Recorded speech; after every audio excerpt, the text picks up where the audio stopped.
meditation demystifies my physical body. Why, if I give so much to it?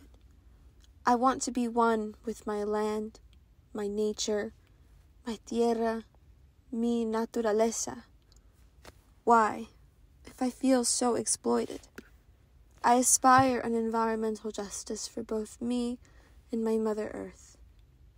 Only then can harmony and equity exist for this treacherous but oh so precious place we call home.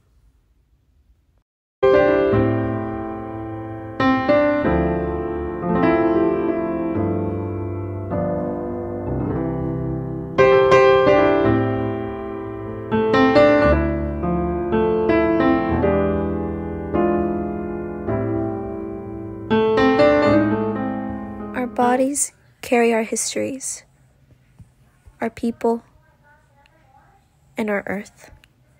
They help us connect.